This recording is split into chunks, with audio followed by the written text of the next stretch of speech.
kapag nakinig ka sa tao, manlulumo ka. Ngunit salamat po sa Panginoon at di niya po ako pinahihintulutang malumbay, manlumo, mawalay. Kapag po mayroon akong alagad na nalaman kong hindi makapaglingkod dahil ayaw na ng asawa, nakapanglumo po. Nagpupuri ako at nagpapasalamat sa Panginoon. Salamat po at ako ay hindi nagkaroon ng problema sa gayon. Kaya mga kapatid, ito po ay hindi isang pagpamakaawa sa inyo, kundi hindi ko po alam kung bakit ganito ang nasasabi ko sa inyo ngayong oras na ito. At ito po ay kalooban ng Ama. Sapagkat ganyan po ang nararamdaman ng Kristo, panghihinayang sa tao. Paano pong nasasabi ng tao na siya ay na kay Kristo, masama naman ang pag-uugali niya? Pero hindi po kayang tanggapin ito ng tao.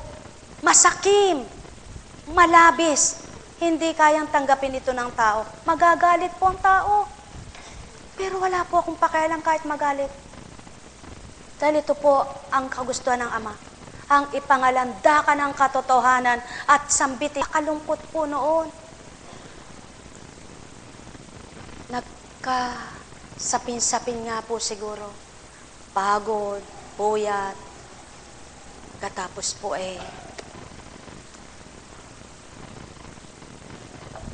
kapag mayroon pong pasyenteng nakikiusap sa akin, ang magulang o kalahi niya, na hindi ko po nadalaw, alam ko pong hindi takdaya o ng Ama, alam ko pong hindi niya kalooban, subalit na lumo pa rin po ako dahil bilang tao na hindi mo mapagyan yung mamamatay na. Pumatawang lupa rin naman ako at sumusuko rin yan sa pagod. At napakalalayo naman po ng iba. Nagkakataon po na hindi madalaw. Yung kapwa ko po tao, hindi maunawaan yung damdamin ko na ito kapag hindi niya naramdaman ng Kristo. Yung tao pong pinagsasabihan ko, kapag hindi damdamin at kaisipan niya'y nabago, hindi niya po mararamdaman ang binabagi kong ito. Subalit kapag ikaw ay na kay Kristo na, mararamdaman mo kung gaano ang hirap at sakit ng Kristo. Sa mga tao po, baliwala yung, ano kung hindi mo nadalaw, mamamatay na talaga yun. Hindi po. Kapag may pag-ibig ka sa kapwa mo, gusto mo maalayan mo siya. Kahit hanggang sa sandali, sa huling sandali ng buhay niya. Pero, di man po lahat kayo'y nagliliwanag sa dakong ito. Ngunit purihin po ang Ama. Marami rin naman po ang naliliwanagan, natatanglawan, na bago pumanaw ay natanggap si Kristo. Buhay po ba ang Diyos? At yan po ang pinakamahalagang matanggap ng tao.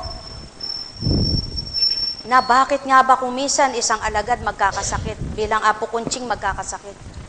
Para mapanindigan mo yung pinanghahawakan ng Kristo sa'yo, na ikay magtiwala na kung di ka pa mamamatay, ikay gagaling.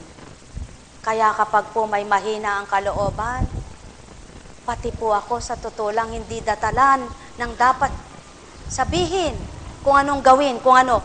Nararamdaman ko po yon kung matapat yung tao. Kapag po totoo ang paglapit niya, nararamdaman ko, kaya buong-buo ibibigay ng Diyos kung anong dapat niyang gawin. At yun po ang di nyo alam.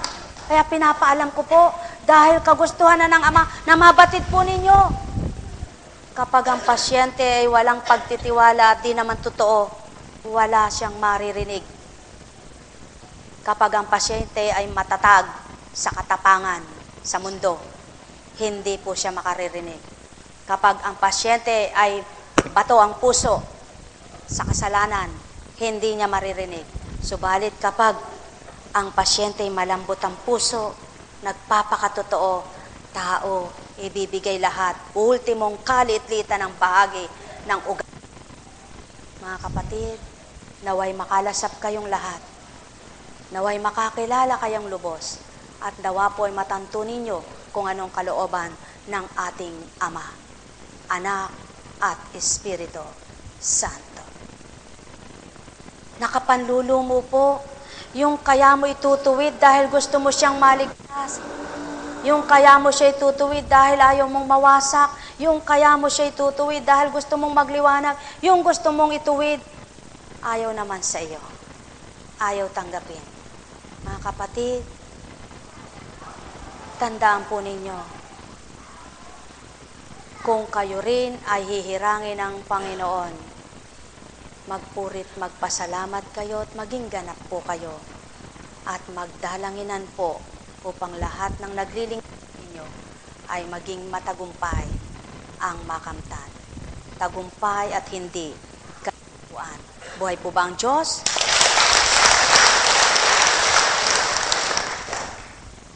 Pinatutunayan lamang po sa inyo ng Ama. Pinatutunayan lamang po sa inyo ng Kristo kapag hindi niya idinatal ang mga salita niya kung ano lang ang sa iyo, ngunit sa patnubay niya, yan ang iluluwal mo. Buhay po ba ang Diyos? Minsan sasabihin, buhay po ba ang Diyos? Opo, papalakpak, pero sa puso niya hindi buhay ang Diyos. Wala siyang laman. O ikaw ba, nakilala mo na ngayong buhay ang Diyos? Nadama mo na ba siyang buhay? Sadya bang siya ay gumagawa ng instant, yung pagdakabaga? Salamat.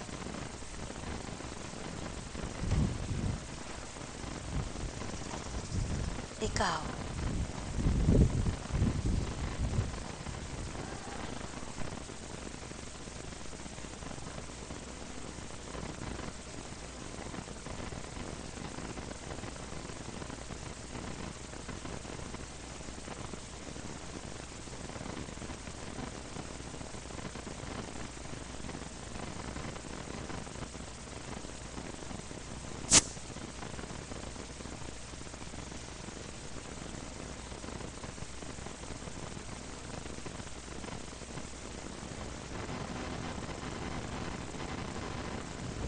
Sapagkat lahat po ng tao may pinagdaraanan.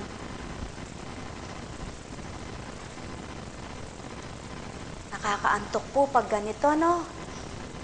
Di po ba? Parang nakakawalang kwentang buhay pag ganyan. Yan po ba gusto ng tao, yung ganyan? Yung walang kwenta, yung ganyan? Hindi ganyan ang gusto ng Ama. Ang gusto ng Ama, naaaliw ang mga anak niya.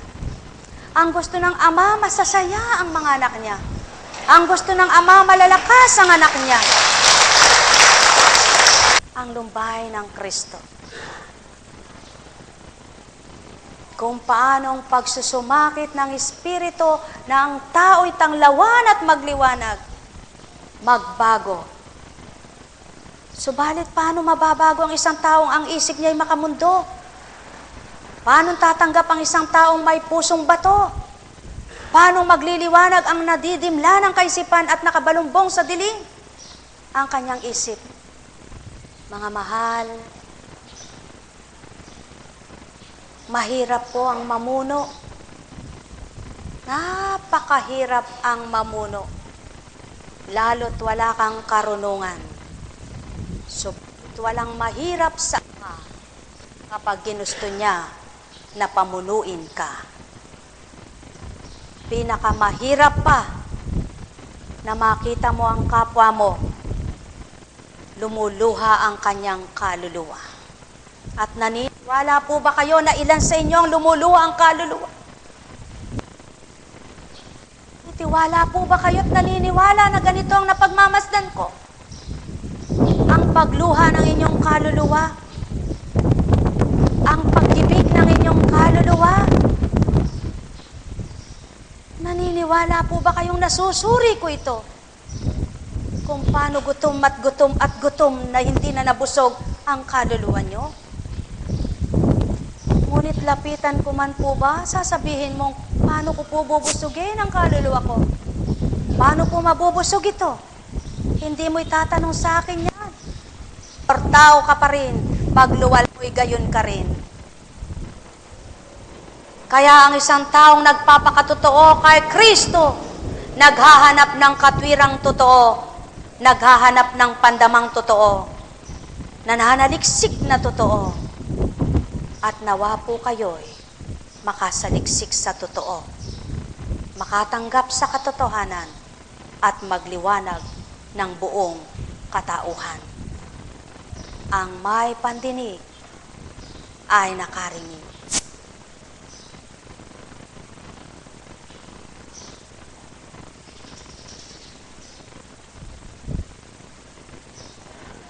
Buhay po ba ang Diyos?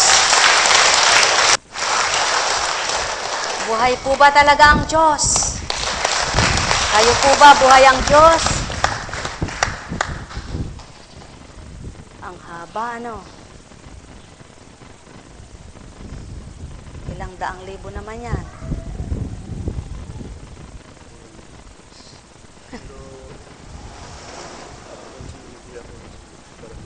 Opo. At saka ano kayo, no? Pensionado. Kahit libre, kahit hindi na maopera, wag lang. Kahit walang libre, ano? Masarap yung kahit...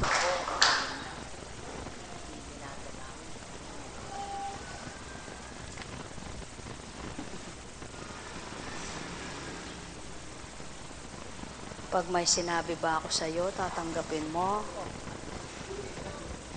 Salamat po. Pero tayo lang dalawa. Kasi po maraming chismosa. Tsaka sismoso. Baka po magkasala pa sila. Tayo na lang. Pero wag po kayong mag-isip ng kung ano sasabihin. Kung nakakaalam ng dalawa. Buhay po ba ang Diyos? Buhay po ba ang Diyos?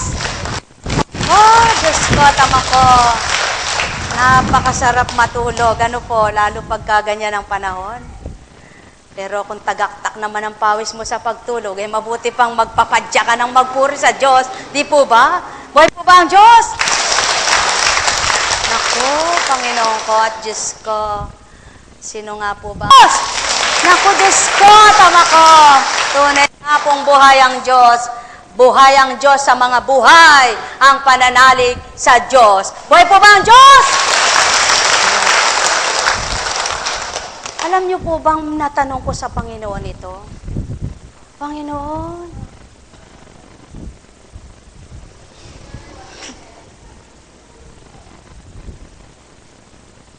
bakit nga po ba may gamotang ganito? Pero, ang tao, makikita mo yung mga bibig, iba-iba ang mostra. Yung hindi tumatanggap sa'yo, sabi, yung tumatanggap sa'yo, yung hindi ba tumatanggap, sabi ko, Diyos ko, artistahin na ako. Buhay po ba ang Diyos? Sa dating buhay mo, pag nag-action ka, magsasalamin ka pa, ano kaya ang itsura ko? Kunwari, patay ka. Sabi, kapag nasa Panginoon ka, kahit anong itsura mo, pag winagayway ang kamay mo, at pag extra yung mata mo na yan, at wala po akong pakialam, dahil di mo yun, di po ba? Kayo po ba?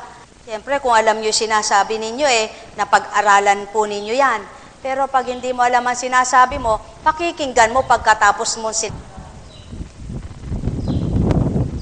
Ay, may ilang palang cups. Sa mga cups, mayroon po bang mali? Ay, patunay lang, nagsusuri. Kayo po mga tagasunod, may mali po ba? Sabi po ng Panginoon, kung wala